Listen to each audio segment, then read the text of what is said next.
Well, well, well, it is official. Last night, Joy Reid signed out for the last time ever on The ReidOut. Now, you would think Joy would be the most upset at MSNBC for firing her, but turns out Rachel Maddow is more mad than anyone else. She went on a 4-minute rant against the network. Here is just the first minute of her diatribe.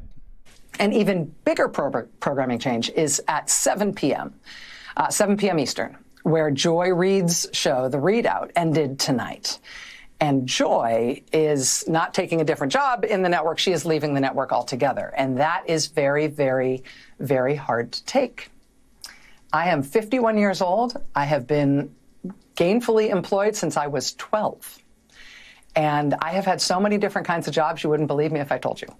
But in all of the jobs I have had, in all of the years I have been alive, there is no colleague for whom I have had more affection and more respect than Joy Reid. I love everything about her. I have learned so much from her. I have so much more to learn from her. I do not want to lose her as a colleague here at MSNBC. And personally, I think it is a bad mistake to let her walk out the door. It is not my call, and I understand that, but that's what I think. I will tell you, it is also unnerving to see that on a network where we've got count them, two non-white hosts in primetime, both of our non-white hosts in primetime are losing their shows, as is Katie Phang on the weekend. And that feels worse than bad, no matter who replaces them. That feels indefensible, and I do not defend it. Ooh, okay, calling your employer, who writes you a $30 million check each year to appear on their network just one time a week, calling them racist? A real ballsy move, Rachel. Really ballsy. So 3 points I would like to make here. Number one, the network MSNBC, when they fired Joy Reid and all those other hosts, they made it very clear that they are leaning into their progressive roots. Think about that for a while. So if you want to call them racist, well, they're just returning to their progressive roots. I don't think they were fired because of racism. I think at the end of the day, when it comes to networks, the numbers speak. The ratings aren't there. I've gone over the ratings on this channel a few times, showing how Joy Reid's demo numbers were lower than both Fox News and CNN. And not just lower by a little bit, but she was in last place by a mile. By a mile's mile. Is that a thing? I don't think so, but the point stands. Number two, Rachel, why don't you quit out of solidarity? Why don't you walk out the door with them? Talk is cheap, but actions speak a lot louder than words. Why don't you put your money where your mouth is? Oh, wait, you can't, because the network pays you $30 million a year for one night of work. It is a sweet gig.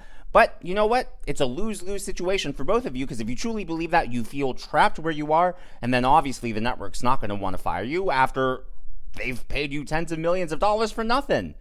But yeah, I think most people, if they truly believe that, would quit out of solidarity, which leads to point number three. If you truly believed they were racist, if you truly believed that MSNBC was this big, terrible place, as you were implying in that monologue, why wouldn't you find another job?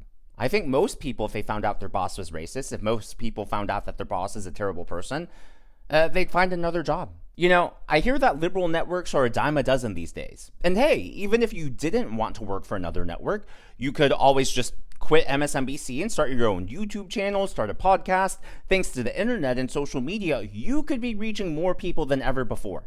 But instead, you're actively staying at a place that you just implied was racist.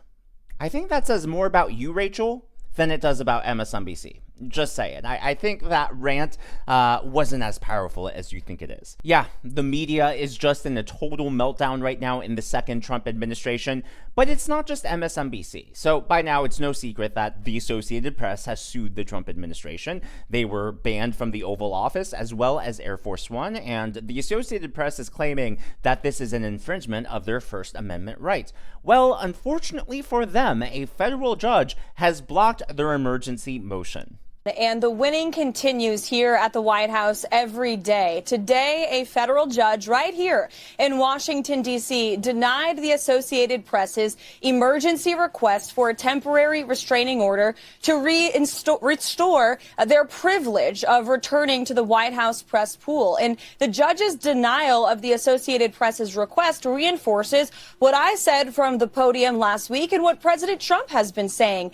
Covering the American presidency and the most intimate and limited spaces in this White House, in the Oval Office, on the Air Force One, is a privilege. It is not a legal right. And we want all voices to have that opportunity. And that's why we've expanded the James S. Brady briefing room to invite truly legitimate, independent journalists, podcasters, and other media types into that room to cover this president with honesty and accuracy and with real mindfulness of what the American people actually care about.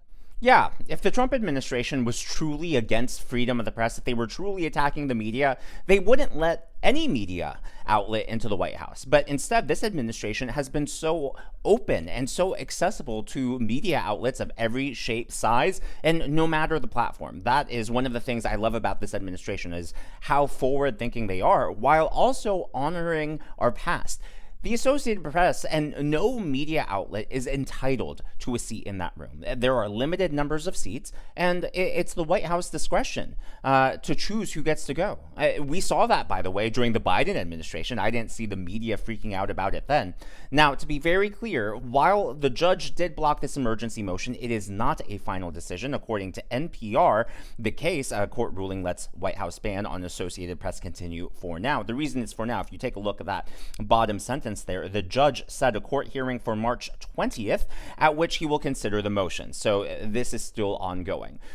The prevailing wisdom and what the mainstream media has reported is that the reason the Trump administration banned the AP is because they're refusing to call Gulf of America.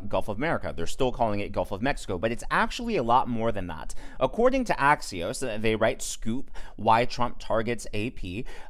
For those of you who don't know, Axios is a great resource for political news.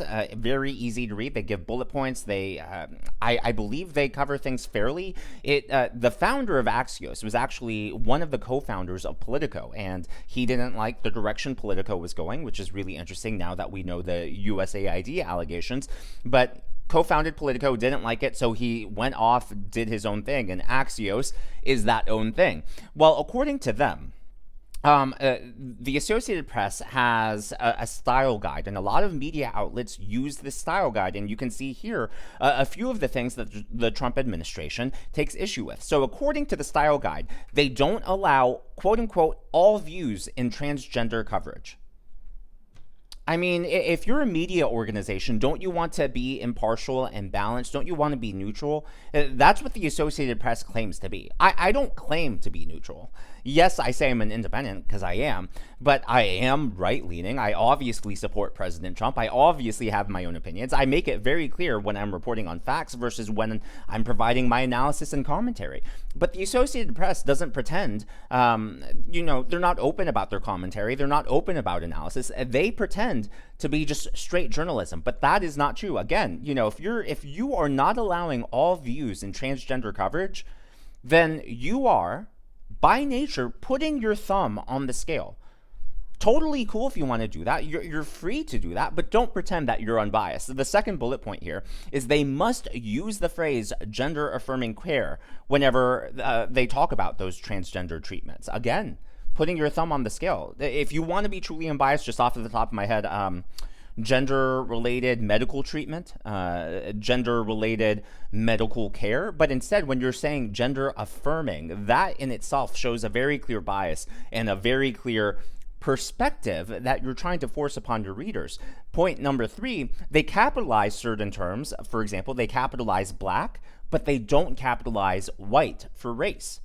They do this. You'll look at that last sentence there. The Associated Press notes that white people generally do not share the same history and culture or the experience of being discriminated against because of skin color, and that's why white is always lowercase, whereas black is capitalized. I think, a lot of people can have different opinions on that, but for me, if you truly want equality when it comes to just race, ethnicity, yada, yada, yada, then have the same rule, have the same standard across the board. When it comes to capitalization or what not to capitalize, have the same standard. If you're going to create a double standard there, not so unbiased, are you? And then number 4, describing immigrants, they don't allow the term illegal immigrant. What they want are terms like immigrants lacking permanent legal status. Now, that is just 4 bullet points. Their style guide is very long. And the problem with the Associated Press is that it's not an actual for-profit news organization like CNN, Fox News, MSNBC, ABC. They are a conglomerate, so to speak, of news agencies and reporters. And my biggest issue with them is they claim to be unbiased, but obviously, as you see there, just from their style guide, they very clearly have a point of view that they want to push out onto the world. And what happens is they'll write a story, and that story gets propagated out, sort of like a press release. They write something and they send it out to all the newspapers, from major newspapers like the New York Times to small papers like your hometown newspaper. That's why I don't know, I doubt anyone gets physical papers anymore, but I remember when I was a kid, I would get our local hometown newspaper. I lived in a town of 10,000 people growing up. I would get our physical local newspaper, and I remember reading, and there would be articles in there from the Associated Press, because that's what happens. The Associated Press sends out these stories, and then other newspapers, especially small local newspapers who don't have the resources to do their own reporting, to send their own reporters overseas or to Washington, D.C., they just pick up, sometimes verbatim, and just republish what the Associated Press puts out there. So that's my issue with them. They pretend to be unbiased, but they definitely have an agenda, and it unquestionably goes out there and gets repropagated, respread throughout the entire country and the entire world without any pushback. So, if the Trump administration doesn't like their style guide and doesn't like their point of view, I can't blame them for that, Like I said, it's a limited number of chairs in that press briefing room. I think they have the right to say who they want in there and who they don't. And it would be another thing entirely if Trump was banning media that was critical of him, period. But they're not doing that. MSNBC, CNN, ABC, CBS, NBC, they're all still allowed in the press briefing room. So I don't know what the Democrats are talking about. Trump has definitely been very open. Now, I don't know if anyone has been following this Dan Crenshaw controversy. Here is a screenshot from X that I personally took. You'll want to read this from the bottom up. So the bottom up, readers added context they thought people might want to know. Here is the video of Dan Crenshaw in question. So this video reportedly shows Dan Crenshaw threatening to kill Tucker Carlson. So what happened next? Marjorie Taylor Greene reposted the original video, and she tags Dan Crenshaw, at Dan Crenshaw, Texas. Did you threaten to kill my friend at Tucker Carlson? And then Dan Crenshaw replies, quote, tweeting all of that, LOL, no. Well, I found the video in question, and I will just play it and let you decide. Have you ever met Tucker? We've talked a lot. If I ever meet him, I'll probably kill him. He's the worst person. Yeah, he says that he'll kill Tucker if he beats him, and then he reiterates he's serious and then calls him the worst person. So what happened is Dan Crenshaw sat down for an interview. Obviously, the interview was filmed, but when the interview finished, the cameras were still rolling, and as you heard, the sound was rolling as well. And so the people conducting the interview posted that clip on Twitter. And what's really funny is maybe not the right word, but what's really interesting is they posted it on Twitter and they put it up there for a few moments, just long enough for people to download the video and share it, and then they deleted it. But now this video lives forever on the internet. And by the way, Tucker Carlson has responded. According to Tucker, why don't you come sit for an interview and we'll see how you do. I'll send you my address. I have a feeling that's not going to happen, but if it does, I will definitely be reporting on that. Speaking of reporting, I try. Sometimes the transitions work, sometimes they don't. A few days ago, 2 or 3 days ago, I talked about Jasmine Crockett appearing on a radio show with Charlemagne the God, and during that show, she said a lot of controversial things. But somehow, I missed her so insightful analysis of the national debt, so here it is. There is a lot of waste, fraud, and abuse in the federal government, though. I'm not going to say that there's a lot. I'm going to say that it does exist. I'm going to say that it exists. I don't think that there's a lot. I think. So why are we so in debt then?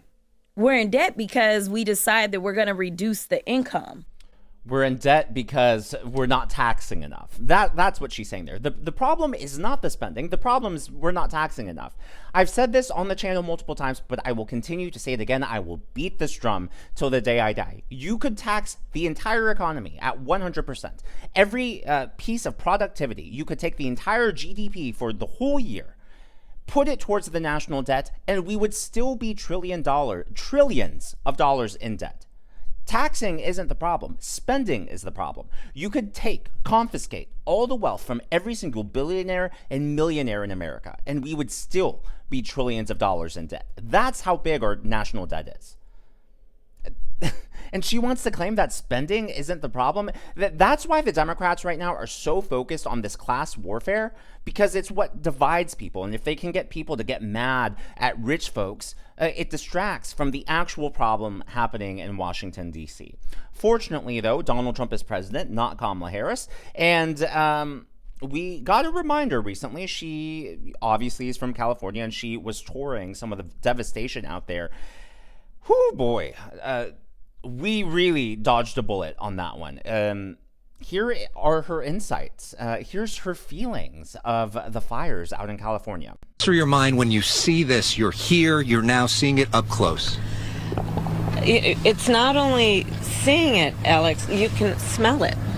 You can feel it, right? So it's seeing it with our eyes, and many people have seen it. You all are covering it.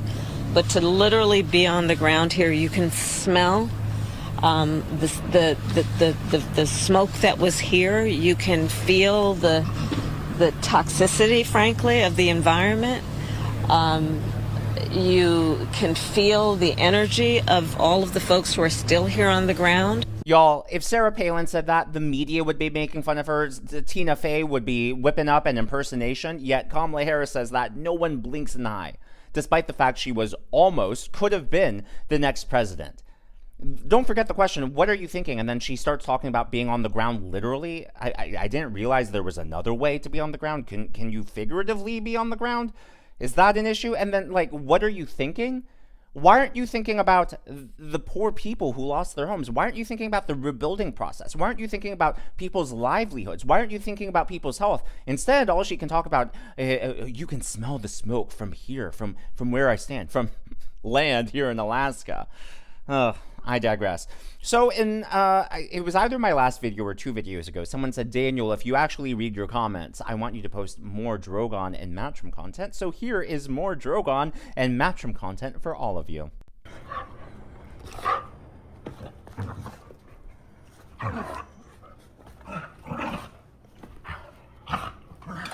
As I've said before, Matchroom is usually the one who instigates the fights.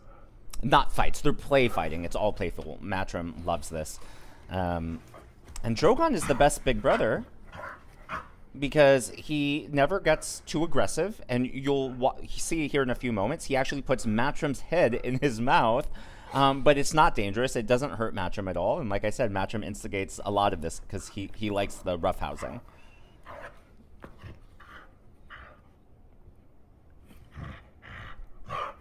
Yeah, they're best friends, and Drogon's just the best big brother, and yeah, Matchroom, he just loves rough playing. And before anyone says I have a messy place because you see the plates on the ground, I had just finished eating breakfast, and I don't give Drogon table food, but I will give him scraps. So I give him my plates, and he cleans off the scraps. But, you know, I have treats for Matchroom as well. As always, though, all of that is just my analysis and commentary. That is what's going on in the world of politics from my point of view, but I would love to hear from you. So Rachel Maddow, MSNBC, her tirade against MSNBC. I mean, am I wrong? Is that unreasonable? I personally, if I really thought my boss was racist, I would leave. Bye-bye. Just gone. No questions asked. There are more opportunities out there. It's a big world. She's a big girl.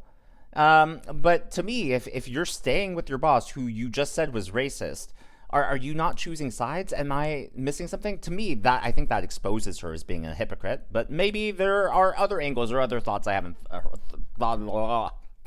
heard of. If you haven't already, please be sure to give me a thumbs up. I know it's a simple thing to ask for, but it really does help me reach more viewers like you in the algorithm. Be sure to smash that subscribe button and to check out one of these videos.